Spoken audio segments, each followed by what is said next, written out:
Have you ever had a tiny, nagging pain? The kind you just push through? I did, for about 10 years. This is a story about that pain, and how ignoring it cost my family everything. I'm 68 years old, and I'm here in my bedroom. My heart is giving out. But this isn't a sob story about dying. This is a warning. I got this wrong, and I don't want you to make the same mistake. I'm going to save you decades of regret if you'll just listen for a few minutes. I'm going to tell you the difference between being a provider and being a husband. I learned it too late. Maybe you don't have to. Before I go on, I should say something. The people from this channel, they came and sat with me. They just listened, with no rush. That's a rare thing. If you're not familiar with what they do here, you should be. And if anything I say today hits home for you, leaving a like helps them keep this space going for others. For 45 years, I was a carpenter, a contractor. I believed my job was to provide. That's what a man did. You put your head down, you worked harder than anyone else, and you didn't complain. My hands were my worth. Calloused, scarred, always busy. That was the measure of my love. Strength was getting up when you were sore. Strength was taking on one more job even when you were tired. Weakness was an expense. It was a luxury I believed my family couldn't afford. That was the simple, stupid rule I lived by. So when the dull ache started in my left shoulder, I treated it like any other problem on a job site. I ignored it until it got in the way. Then I'd patch it up just enough to keep going. A couple of ibuprofen from the glove compartment in my truck. A pulled muscle, I told myself. A pinched nerve. Just the cost of doing business. It wasn't a pinched nerve. It was my heart. It was sending out a signal, a little flare in the dark, and I just turned my back on it. I told myself I was being strong. In reality, I was being a fool. That pride felt good, though. Felt like responsibility. Every invoice I sent, every check I cashed, felt like a brick in the wall I was building around my family. A fortress of security. I thought I was protecting them from the world. But what do you do when the danger isn't outside the walls? What happens when the thing you're supposed to be protecting them from is you? I used to believe you could measure a man's love by looking at his hands. Mine were like old leather, thick, scarred, with at least one nail always black from a misplaced hammer. Each scar was a story, a testament. That split knuckle? That was the Henderson's deck in '98. That burn mark? A wiring job that went sideways. I was proud of them. They were my resume. They proved I was a good man, a good husband, a good father. My creed was simple. A man provides. He gets up before the sun, he works until he can't see straight, and he cashes the check. That check was my love letter to Ellie and Marcus. I didn't know how to say the words, but I knew how to frame a wall. I knew how to build a roof over their heads it wouldn't leak. I thought that was the same thing, you see. I honestly believed that my sweat was the same as affection. So pain was just inventory. It was a line item on the cost of doing business. A splinter, a pulled muscle, a bad back after lifting trusses all day. You didn't stop for it. You didn't coddle it. You pulled the splinter out, you slapped some heat on the muscle, and you kept working. Complaining was a luxury, and I was in the business of building necessities. Weakness was a fire you put out before it spread. I remember one time, must have been back in the early 2000s, I fell from a second-story joist, landed hard on my side. I felt a crack in my ribs, a searing pain that stole my breath. Ellie was on the phone in minutes, telling me to go to the emergency room. I just took a few minutes, got my wind back, and told her, I'm fine. The job needs finishing. And I finished it. That's what a man did. That ache in my shoulder felt just like that rib. It was another noise in an old engine, something to ignore. My body had been sending me signals for years, little protests and complaints from a lifetime of labor. I had gotten very, very good at not listening.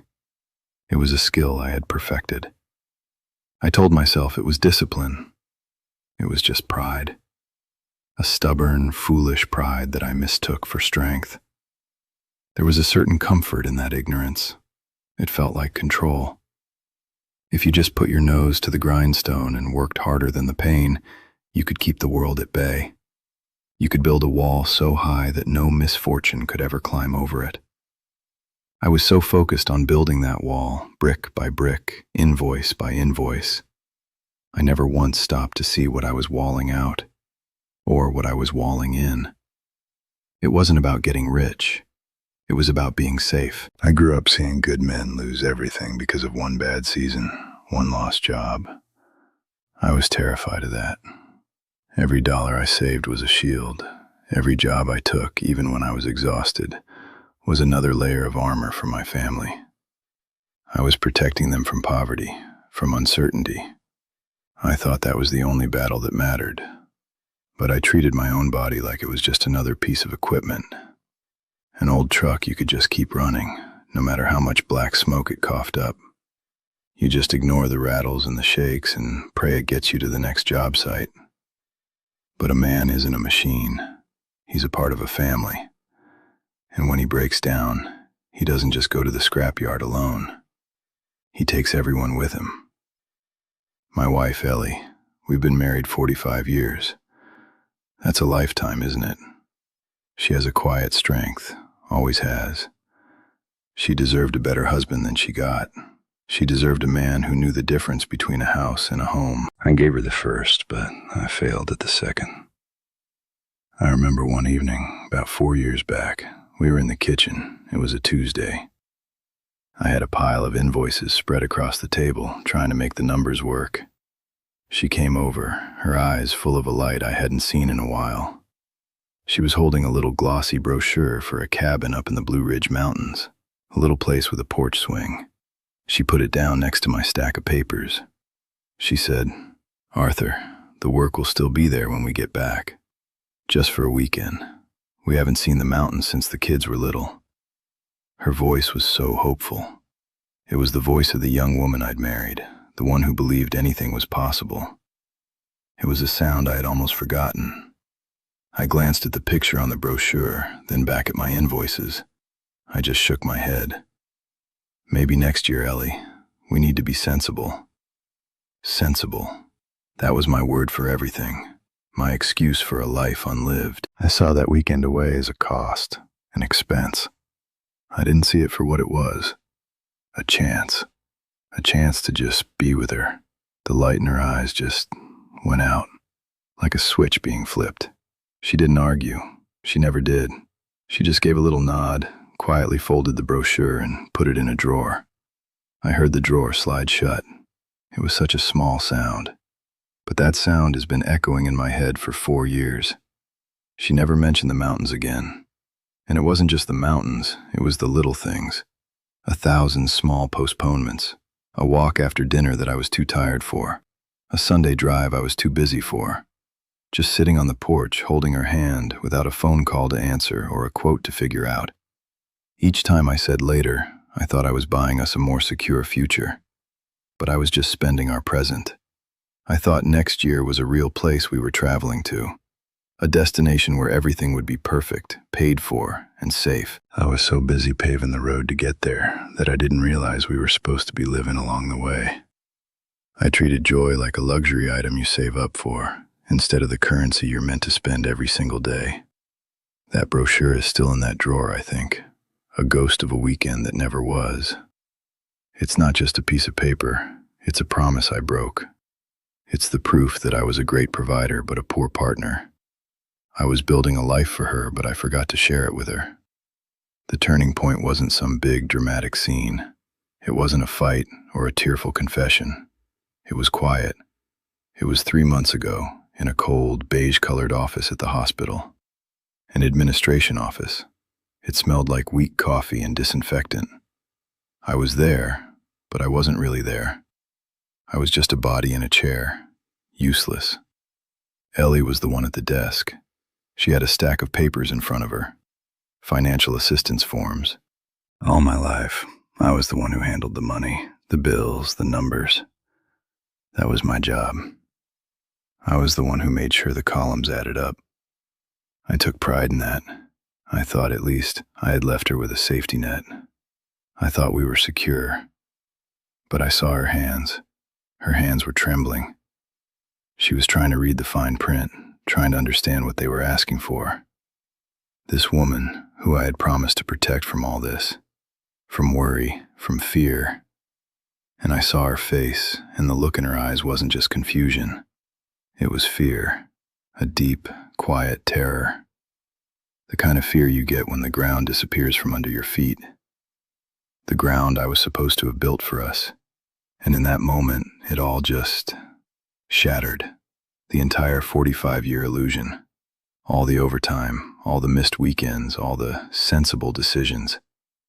They all led to this single, humiliating moment. My wife, with her shaking hands, having to ask for help because the man who was supposed to be her rock had turned into an anchor. I didn't feel sad. I felt a shame so deep it was like I was drowning in it. I had spent a lifetime trying to be the strong one, the provider. And I looked at her and I saw the truth. I wasn't her protector anymore. I was the catastrophe. I was the emergency she was trying to clean up. That's what nobody tells you about being strong. I thought strength was ignoring that ache in my shoulder. I thought it was pushing through the pain. But that one afternoon I refused to waste at a doctor's office. That pride cost us everything. The price of me not being a burden for one day was making me a permanent, crushing burden for the rest of her life. Provision isn't just about the money you earn. It's about the disasters you prevent. And the biggest disaster in our lives wasn't a bad economy or a lost job. It was my own stubborn pride. It was me telling myself a little pain was nothing when it was really everything. It was the fuse, and I just let it burn. I had spent my whole life building a fortress to keep the wolves from the door. But sitting there, in that cold office, I finally understood. I was the wolf. My refusal to be vulnerable was the thing that had broken down the door and was now tearing our house apart, piece by piece. The doctors gave it a name, of course, congestive heart failure. It sounds so official, so final. But the real diagnosis, the one that broke me, didn't come from a doctor. It came a week later. It happened in a small, quiet office on the 3rd floor of the hospital. I was just sitting there, useless. But I saw it all. Ellie was at a cheap metal desk, talking to a woman in a polo shirt. There was a stack of papers between them, financial assistance forms. My Ellie, who never had to worry about a bill in her life because I handled everything. Her hands were trembling just a little as she tried to sign her name on a line. She was trying so hard to be brave, but I could see the terror in her eyes. The terror I had put there. In that single, quiet moment, my whole life was a lie. 45 years of getting up in the dark, of working until my bones ached, of being the provider. It all crumbled to dust. I had built a career on being the man who could fix anything, and I was sitting there, completely broken, watching my wife have to ask for charity. I had never felt so ashamed or so powerless. I thought strength was being a rock, but sitting there, I realized I hadn't been a rock for her. I had been an anchor. I was the dead weight pulling her under. My whole identity, this image of myself as the strong one, the protector, it was a complete fraud. The one job I had, to keep that fear out of her eyes, I had failed at it completely. She was facing the biggest storm of our lives, and her captain was already shipwrecked, and I could draw a straight line from that little ache in my shoulder, the one I was too proud to get checked out, right to the tremble in her hand. My stubbornness wasn't strength. It was a loan I took out against our future. And in that office, I was watching Ellie pay the bill. With every ounce of her dignity, with every bit of the security I had promised her, she was paying for my pride. My son, Marcus, he called me a few years ago. He has my build, but his mother's eyes. He wanted me to come to his daughter Maya's first soccer game. She was so excited. I was in the workshop. I could smell the sawdust. I told him I couldn't, that I had to finish a cabinet delivery. "It's just for an hour, Dad," he said. That hour seemed like a cost I couldn't afford. Now all I have are hours. Empty, useless hours. I would trade every dollar I ever made, every contract I ever signed, just to get that one Saturday morning back. To see my granddaughter's face. She sent me a card last week, a crayon drawing of the two of us fishing, a trip I always promised we'd take, one of these days. On the card, she wrote, "Grandpa, when you feel better, can we go to the lake?" That card is sitting on my nightstand right now. It's the most valuable thing I own, and it's also the heaviest. It's a picture of a promise I can't keep. It's all the "one of these days" and maybe next year's coming home to roost. I didn't lose my health in a hospital. I lost it in my workshop, on the phone, telling my son that a cabinet was more important than his daughter. Now, I'm not saying a man shouldn't work. You have to provide. You have to put a roof over their heads and food on the table. I believe in that. I built my life on it. But there is a line. There's a point where the wall you're building to protect them becomes a prison. And you're the one trapped inside, alone, while they're on the other side waiting for you to come home. I thought being sensible was the right thing to do. I felt responsible. But being sensible all the time is just another way of being scared. I was so scared of losing what I had that I forgot to enjoy any of it. I was so busy saving for a rainy day that I didn't notice we were living in a drought. A drought of joy, of time, of just being together. I would have closed the ledger book that night.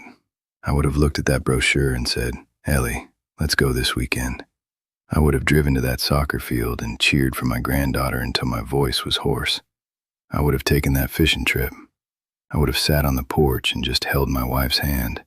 I would have gone to the doctor the very first time my shoulder ached. But I can't go back. All those years I measured my life in dollars earned and contracts signed, a stack of paper. Now I'm here. All I have is time, empty, quiet hours in this room. And I finally understand.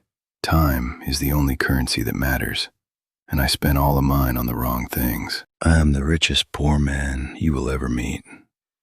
My hands can't build anything anymore. My strength is gone. All I can do now is offer this warning. Don't make the trade I made. It's a fool's bargain.